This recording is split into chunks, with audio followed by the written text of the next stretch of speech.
ወመንፈስ ቅዱስ አሐዱ አምላክ አሜን። በስመ አብ ወወልድ ወመንፈስ ቅዱስ አሐዱ አምላክ አሜን። በስመ አብ ወወልድ ወመንፈስ ቅዱስ አሐዱ አምላክ አሜን።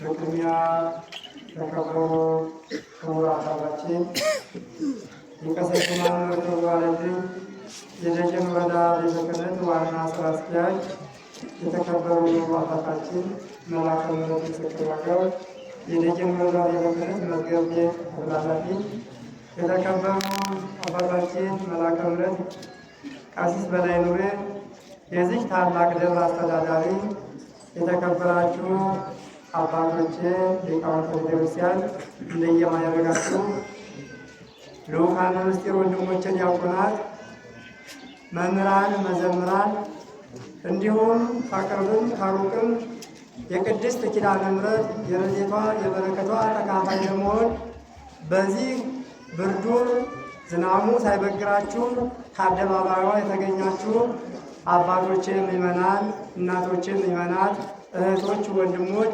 ሕፃናትን ጭምር በእግዚአብሔር ፍጹም ሰላምታ ሰላም እላችኋለሁ። እንደምን አደራችሁ? እንደምን አደራችሁ? እስከዚህ ሰዓት እንደምን ቆያችሁ? እንኳን ለእናታችን ለቅድስት ኪዳነ ምሕረት የዕርገት በዓል መታሰቢያዋ በዓል በሰላም አደረሰን አደረሳችሁ። እልል ብላችሁ አመስግኑ። አዎ አባቶች ሊቃውንተ ቤተ ክርስቲያን ከሌሊቱ 6 ሰዓት ጀምረው ቅዱስ ስሙን ሲጠሩ እኔና እናንተን ከእግዚአብሔር ጋር ለማስታረቅ የእግዚአብሔር ምሕረትና ቸርነት ከእኔና ከእናንተ እንዳይለይ ቅዱስ ቅዱስ ሲሉ አደሩ። አሁንም ደግሞ እመቤታችን ቅድስት ድንግል ማርያምን ለምኝልን፣ ከኃጢአት ሞት እንድን ዘንድ ለምኝልን፣ አማልጅን አሉ። አማልዳና አደረች። እልል ብላችሁ እግዚአብሔርን አመስግኑ። ለአይንተ እግዚአብሔር ካህናትም እልል ብላችሁ ጨምሩላቸው። እልል ብላችሁ አዎ እንግዲህ በየቦታችሁ ተረጋግታችሁ የመጣንበትን ዋና ምክንያት እንድንማማር እግዚአብሔር እንደፈቀደና እንደወደደ የሚያስተምሩን በመካከላችን የተገኙ ሊቀ ስዩማን መርከቡ ዋለልኝ ናቸው። ያስተምሩናል። እሳቸው የሚያስተምሩበት አንደበቱን እኛ ደግሞ የምንሰማበት ሰሚውን ልቡና የቅዱሳን አምላክ ልዑል እግዚአብሔር ለሁላችን ያድለን። ወደ እሳቸው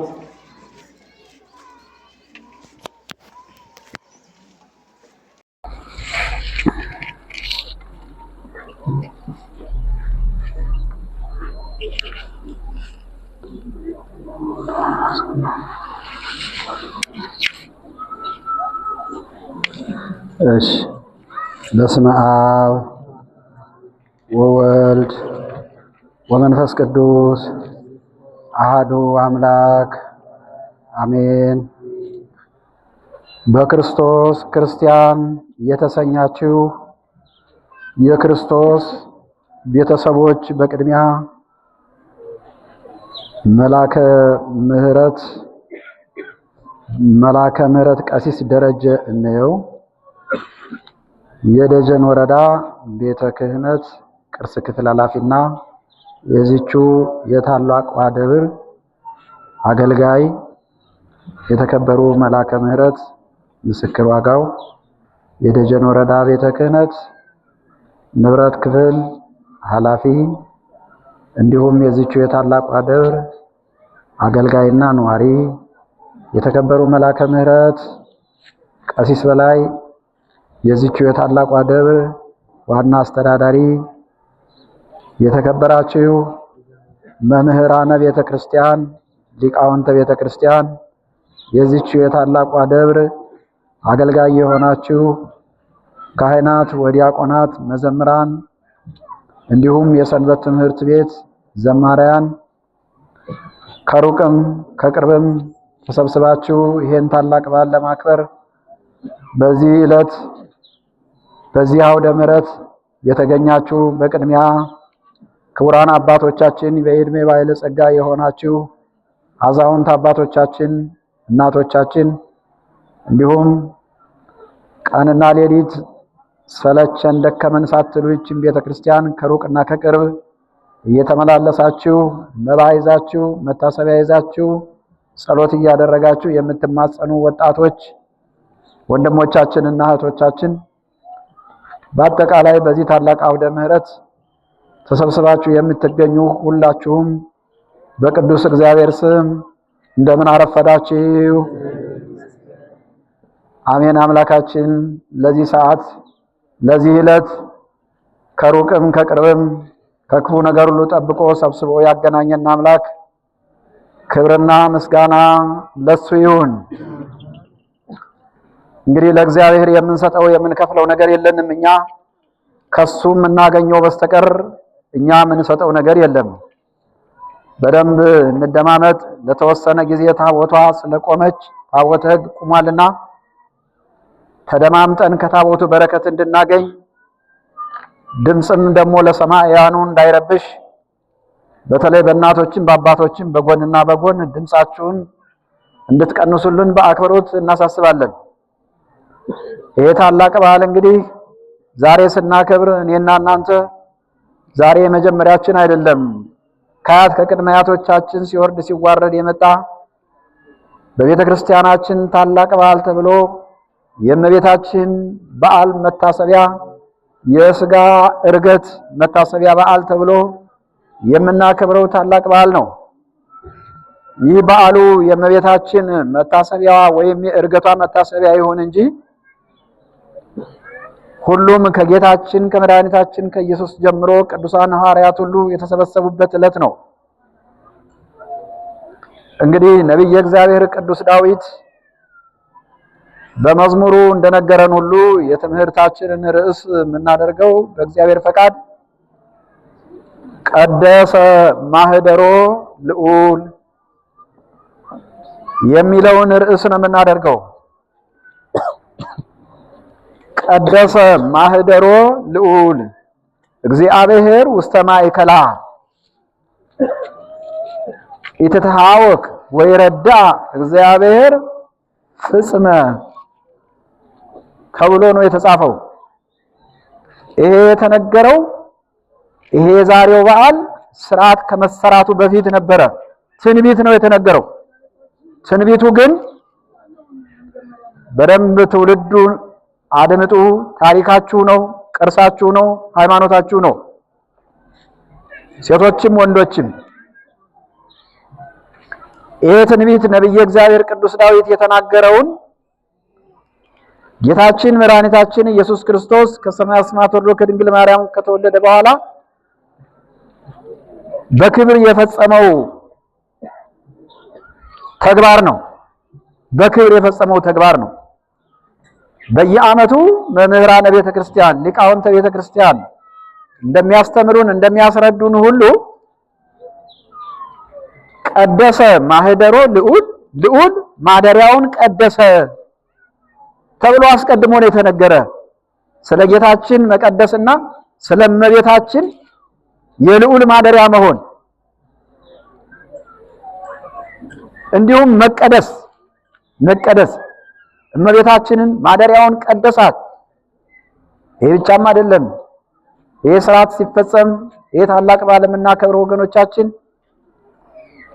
ይሄ ብቻም ሳይሆን ቅዱሳን ሐዋርያትም ገቢረ ተአምር ያዩበት፣ በረከት ያገኙበት፣ ጸጋ ያገኙበት፣ ለኔና ለናንተ ትሩፋትን የተረከቡበት ዕለት ነው።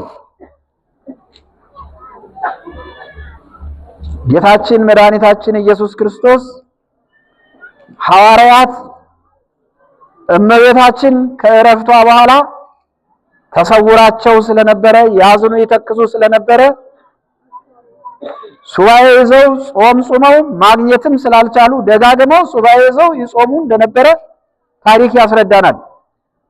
በመጨረሻው ሕፃናቱንም በመያዝ ያ ትውፊት ነው። ዛሬ ልጆችም ሴቶችም ወንዶችም እችን ሁለት ሱባኤ እየመጣን በጋራ ስናስቀድስ በየቤተ ክርስቲያኑ ስንጾም የነበረው የዚያን ጊዜ የተሰራ ስርዓት ነው። የዚያን ጊዜ የተሰራ ስርዓት ነው። ዝም ብሎ ከሜዳ የተገኘ አይደለም። እመቤታችን ሐዋርያት እናታቸው ስለሆነች፣ መመኪያቸው ስለሆነች፣ መድኃኒታቸው ስለሆነች እሷን ሲያጡ አዘኑ፣ ተከዙ፣ ጾሙ፣ ጸለዩ፣ ማግኘት አልቻሉም። ሌላ ጊዜ አወጁ ጾም፣ በዓመቱ ማግኘት አልቻሉም። አሁን በህብረት እንጹም እስቲ።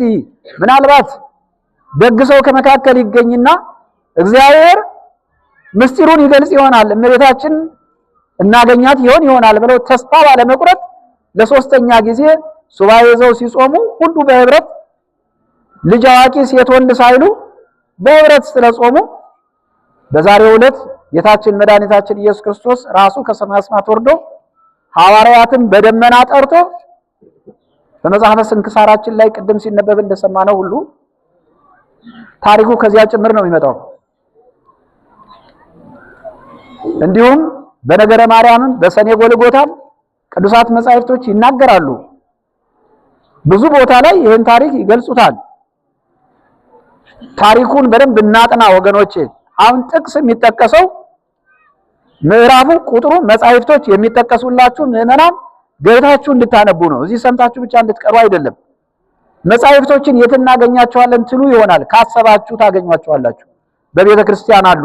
አባቶቻችሁን ጠይቁ፣ መምህረ ንስሐዎቻችሁን ጠይቁ፣ ተረዱ፣ አስረዱን በሉ። ትውልዱ የእግዚአብሔር ቸርነት እንዲያድርባችሁ። እመቤታችንም እኮ ጌታ ማደሪያ የሆነችው መጀመሪያ እናት አባቷ የእግዚአብሔር ሰዎች በመሆናቸው ትንቢትም የተነገረላት ስለነበረ እሷም ስትወለድ ንጽሕት ስለነበረች በአሌዮም በነቢብም በገቢርም ንጽሕት ስለነበረች አምላክ ለማደሪያነት መርጦ ስለፈጠራት ሌላ ነገር አልነበረባትም። የሥጋ ንጽሕና ብቻ አይደለም፣ በነፍስም በነቢብም በገቢርም በሐሌዮም በሁሉም ንጽሕት ነበረች፣ ፍጽምት ነበረች። ለዚህ ነው ያደረባት። እናንተም እኔም እናንተም የእግዚአብሔር ቸርነት በልቦናችን እንዲያድር፣ የምንሰራው እንዲባረክልን፣ በረከትን እንድናገኝ፣ የምንጸልየው ጸሎት እንዲጠብቀን፣ የምንጾመው ጾም ኃጢአታችን እንዲያስተሰርይልን፣ የምንመጸውተው ምጽዋት በሰማይ ደጅ ተመዝግቦ እንዲጠብቀን ሕሊናችን የተሰበሰበና ያወቅን የተረዳን ልንሆን ይገባናል ወገኖቼ። ሳናውቅ የምንጾም ከሆነ በልማድ፣ ሳናውቅ የምንሰጥ ከሆነ በልማድ፣ የምንሰጣቸውን ሰዎች ለማን እንደሆነ ማናውቅ ከሆነ በልማድ ከንቱ ነው የሚሆንብን ወገኖቼ። ግን ለዚህ ሁሉ ማወቅ ያስፈልጋል፣ መረዳት ያስፈልጋል። ስለዚህ የእመቤታችንን ይህንን በዓል የምናከብርበትን ገቢረ ተአምር የሚተርኩ የሚናገሩ ቅዱሳት መጻሕፍቶችን ትውልዱ የማንበብ ችግር የለብንም። ጊዜውም አለን። ስንፍና ካልሆነ በስተቀር ምንም ያጣነው ነገር የለም። እግዚአብሔር ያሳጣን ነገር የለም። ግን ጊዜ እየሰጣችሁ በቤተ ክርስቲያን ስትመላለሱ ምስጢር እወቁ፣ ምስጢር መርምሩ፣ መጻሕፍቶችን አስረዱን በሉ። አባቶች ሊቃውንት አሉ በቤተ ክርስቲያን። የሊቃውንት ችግር የለም፣ የመጽሐፍ ችግር የለም። አሁን የመረዳቱ ችግር ብቻ ነው ያለው። ስለዚህ ከዚህ ችግር ወጥተን ታሪክ ለመረዳት ለማወቅ ያብቃል። ልቦናችንን ማስተዋል ልቦና እግዚአብሔር ይስጠን። እንግዲህ ሐዋርያትን በደመና ጠቀሰ። እመቤታችን ካለችበት ቦታ ከተሰወረችበት ቦታ አመጣት፣ መንበር አደረጋት። ራሱ ገባሬ ሰናይ ቄስ ሆነ። ቅዱስ እስጢፋኖስን ሁሎችንም በደመና ጠቅሶ ነው ያመጣቸው። እሱ ካለ ምን ይሳነዋል? እኔና እናንተንስ በእግዚአብሔር ቸርነት አይደል አሁን እዚህ የሰበሰበን? ጠዋት ሲዘንብ ነበረ። ዝናቡ ለምን አላስፈራንም? ሌላ ችግርስ ለምን አልገደበንም? ሌላ ህመምስ ለምን አልገደበንም? ድካሙስ ለምን አልገደበንም? እግዚአብሔር ስለፈቀደ ነው። ሐዋርያትንም እንደዚሁ እንደኔና እንደናንተ ሰበሰባቸውና የሚፈልጉትን አሳያቸው። ማሳየት ብቻ አይደለም፣ እነሱ እንዲያዩ ነበር የፈለጉት። ከዚያ በላይ ነው የሰጣቸው። ራሱ ገባሬ ሰናይ ቄስ ሆኖ እመቤታችን መንበር አድርጎ ቅዱስ እስጢፋኖስን ዲያቆን አድርጎ ቀድሶ ቅዱስ ሥጋውን ክቡር ደሙን ይሄ ለዘላለም ለዓለም ቤዛ የሚሆን ክቡር ደሜ ነው እንኩ ይሄን ከዚህ የበላ ከዚህ የጠጣ ቅዱስ ሥጋዬን የበላ ክቡር ደሜን የጠጣ የዘላለም ሕይወትን ይወርሳል፣ ድህነትም የሚገኘው በዚህ ነው ብሎ ታላቅ በረከት ሰጥቷቸው እናታቸውንም አይተው አየን ሰማን ከዚህ በላይ ሌላ ምንም የምንፈልገው ነገር የለም ብለው እግዚአብሔርን አመስግነው ወደ የመጡበት ሀገር በደመና ሄዱ። እመቤታችንም አረገች። ያረገችበት ዕለት ነው። ሐዋርያትም የተደሰቱበት ዕለት ነው። ጌታም ሐሳበ ልቦናቸውን የፈጸመበት ዕለት ነው። ስለዚህ የሐዋርያትን ሐሳበ ልቦና የፈጸመ የኔና የእናንተንም የሁላችንንም ሐሳበ ልቦናችንን ከኃጢአት በስተቀር ከክፉ ነገር በስተቀር እሱ ይፈጽምልን። የኔና የእናንተ ችግር የህብረት ችግራችን የግል ችግራችን እንደተጠበቀ ሆኖ የጋራ ችግራችን የከፋ ነው። ወገኖች ልንመለስ ይገባል። ወደ ልቦናችን እንመለስ። ወደ እግዚአብሔር እንጩህ። መድኃኒቱ እግዚአብሔር ነው። ወንድምና ወንድም ከተጋጨ እኔና እናንተ በሰላም መኖር አንችልም። ሰቀቀን ውስጥ ነው ያለነው። ትልቁ ችግር ይሄ ነው። ይሄን ችግር የሚፈታው እግዚአብሔር ብቻ ነው። ስለዚህ ያም ይሄም ሁሉም የኛው ስለሆኑ እግዚአብሔር ልቦና ሰጥቷቸው ለእርቀ ሰላም በቅተው ትውልዱም እረፍት አግኝቶ የሚማረውም ተምሮ የሚነግደውም በሰላም ወጥቶ ገብቶ በሀገሩ እንዲኖር ልናለቅስ ይገባናል ወገኖቼ።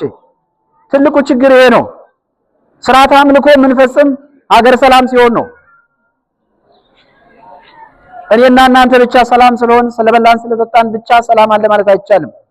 ስለዚህ ሀገርም ሰላም ካልሆነ አካባቢያችን ብቻ ሳይሆን በመላው ኢትዮጵያ ሰላም ካልሆነ ወጥቶ መግባት አይኖርም። ይሄ እኮ የኛ ስንፍና ነው። ቀደም አባቶቻችን እኮ አስተምረውናል እኮ አሳይተውናል እኮ በረሃብ ጊዜ፣ በጦርነት ጊዜ፣ በችግር ጊዜ እኮ ምህላ አድርገው ጸሎት አድርገው እግዚኦ ብለው አልቅሰው እግዚአብሔር እኮ ችግራቸውን ፈቶላቸዋል። እናውቃለን እኮ ታውቃላችሁ እኮ ታሪክ እንረዳለን እኮ። ግን እኛ አሁን እግዚኦታችንም ከአንገት በላይ የሆነ ጩኸታችንም ከአንገት በላይ የሆነ እጃችን ንጹህ አልሆን ብሎ ልባችን ንጹህ አልሆን ብሎ ቂም በቀል ይዘን ስንጮህ እንዴት አድርጎ ይስማል? በቂም በቀል ተሸፍነናል እኮ እንዴት አድርጎ ይስማል? እንጂ ይሄ እንዲህ አይነቱን ችግር እግዚአብሔር ማስወገድ ምንም የሚያቅተው ነገር የለም። ዛሬስ ትናንትና እኛ አርሶ አደሮች የዘር ወቅት ነው ዝናብ ቆመ ብለው ሲጨነቁ ነበረ። አሁን ደግሞ ሲያረሰርሰው አደረ። ተመልከቱ የእግዚአብሔር ቸርነት የእግዚአብሔር ስጦታ። ልክ ሐዋርያት ቅዱስ ሥጋውን ክቡር ደሙን እንደሰጣቸው ሁሉ ለአርሶ አደሩም ደግሞ ይሄንን ዝናመ ምሕረት በረዶ የሌለው ቁጣ የሌለው ቅስፈት የሌለው አርሶ አደሩ የደከመበትን ዓለም የሚመገበውን ስጋዊ ምግብ ተስፋ ሰጠኮ እግዚአብሔር። ለዚህ እግዚአብሔር ምንድነው የምንሰጠው? ምንድነው የምንውልለት? እና ወገኖቼ ግድ የላችሁም ለግላችን ለራሳችን ብቻ አስበን የትም አንደርስም፣ የትም አንደርስም። የእግዚአብሔርንም መንግስት የምንወርሰው በሀገራችን በሰላም ኖረን ስንጸልይ ንስሐ ስንገባ ቅዱስ ሥጋውን ክቡር ደሙን ስንቀበል ነው። በቤተ ክርስቲያን ልቦናችን ሰብሰብ አድርገን ከአባቶቻችን ከካህናት እግር ስር ቁጭ ብለን ሃይማኖታዊ ትውፊታችንን ጠንቅቀን ስንረዳ ነው ድህነትን ማግኘት የምንችለው። እና ለዚህ ሁሉ ሰላም ያስፈልገንና የሰላም አምላክ ሰላምን ይስጠን፣ የሰላም ባለቤት ሰላምን ይስጠን። በእውነቱ ከሆነ እግዚአብሔር ካለም የሚሳነው ነገር የለምና እንደ በደላችን ሳይቆጥርብን በቸርነቱ በምሕረቱ ለሚቀጥለው ዓመት እዚህ ያለውን በሙሉ በየቤቱም በየሀገሩም ሆኖ ለቤተ ክርስቲያኗ መታሰቢያ የሰጠውንም ሁሉ ለሚቀጥለው ዓመት በሰላም ያድርሰን። ያስተማረን የመከረን ልዑለ ባሕሪ ቅዱስ እግዚአብሔር ስሙ ዛሬም ለዘወትርም የተመሰገነ ይሁን። ይቆየን።